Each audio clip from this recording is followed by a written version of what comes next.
Bonjour, chers amis internautes. Ça fait déjà 6 semaines qu'on fait route ensemble et nous sommes maintenant rendus au 30e dimanche du temps ordinaire. Et la première parole qui vient de Ben Sirac le Sage nous dit que Dieu est un juge qui ne fait pas de différence entre les hommes. Et il ne défavorise pas le pauvre et il écoute la prière de l'opprimé.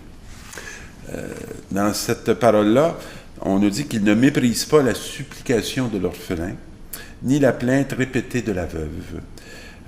Il est un juge qui ne fait pas de différence entre les hommes. Ils insistent, ils le répètent. Ça fait beaucoup appel à cette expérience où, un beau mot québécois, on va trouver achalant ceux qui sont toujours en attente et en désir, et ceux qui viennent toujours nous importuner. À Montréal, on a une expérience qui est très généralisée. On sait qu'il est très difficile d'arrêter en voiture au coin d'un coin de rue et de ne pas avoir une main tendue où quelqu'un vient nous rappeler qu'il a besoin de nous et qu'il a surtout besoin de notre argent. On est facilement irrité et ce besoin, on veut s'en dégager. On souhaite l'éviter. Ça dérange et ça dérange sur une base très continue. Mais dans cette prière, Dieu va nous dire ceci: celui qui sert Dieu de tout son cœur est bien accueilli et sa prière parvient jusqu'au ciel. Alors c'est sûr que de se faire prendre pour Dieu et d'avoir des mains tendues vers nous à tout instant du jour, ce n'est pas tellement la réalité qu'on est capable de porter. Mais la prière du pauvre traverse les nuées. Et ça, c'est une belle expression. Ça veut dire qu'il y a tellement de choses qui sont nébuleuses. On sait très peu comment réagir, comment faire socialement pour donner des réponses adéquates à ces situations humaines qui sont vraiment très malheureuses. De voir des jeunes couchés sur le trottoir, de se buter sur un homme qui est vraiment détruit, ça nous fait entrer dans des ténèbres ou dans des questions pour lesquelles on n'a absolument pas de réponse.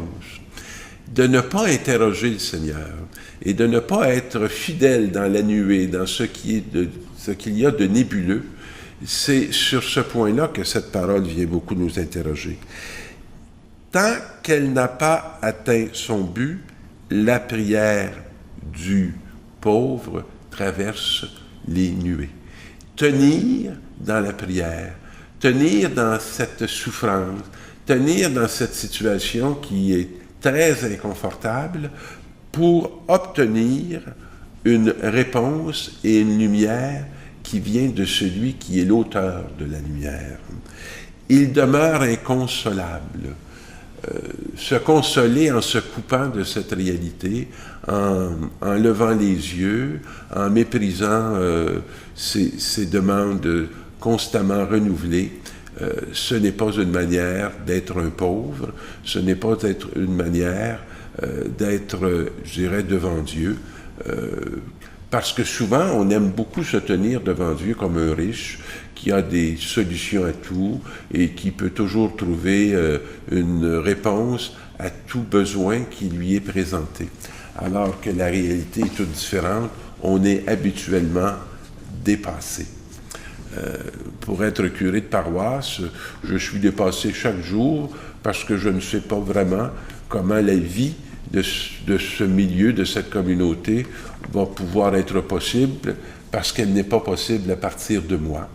Et que souvent on touche les limites et on est très pauvre devant des réalités qui sont très exigeantes et qui ont peu de ressources ou peu de moyens. Il en est de même pour la vie familiale, il en est de même pour toute vie d'alliance. Et c'est pour ça que souvent on va fuir nos alliances. On n'accepte pas d'être le pauvre qui est inconsolable, qui vit sa peine et qui demande à celui qui peut ouvrir un chemin dans l'impasse de lui donner la lumière dont il a besoin pour être debout en humanité. Et notre ami Paul, lui, pour sa part, va nous parler de son départ. C'est un homme passionnant, Paul. Je ne sais pas si vous le connaissez beaucoup, mais c'est un homme qui a fondé des communautés, qui a traversé tellement d'épreuves et que dans sa chair, il a expérimenté beaucoup de souffrances, beaucoup de fatigue. Et là, il est comme au bout de sa course. Et il dit comment il est heureux. Parce qu'il va bientôt recevoir la récompense du vainqueur. Et le vainqueur, c'est d'être resté fidèle à son Seigneur, à cette expérience fondamentale qu'il avait terrassée quand il avait entendu Jésus lui dire, Jésus le ressuscité, « Paul, Paul, pourquoi me persécutes-tu? » Et il avait arrêté d'être persécuteur, et il s'est mis à être capable d'être persécuté, mais persécuté pour une conviction profonde. Et là, il voit bien que le terme vient et qu'il part heureux du service accompli et tout ouvert pour recevoir le don qu'il a tellement annoncé aux communautés. Alors, dans l'Évangile, c'est une parabole pour des hommes qui étaient convaincus d'être justes. Alors, souvent, on croit qu'on est juste parce qu'on est de très bonnes personnes, qu'on fait la charité, parce qu'on a le souci de nos prochains, parce qu'on est religieux, parce qu'on fait nos prières. Alors, souvent, notre justice ressemble beaucoup à de la conformité.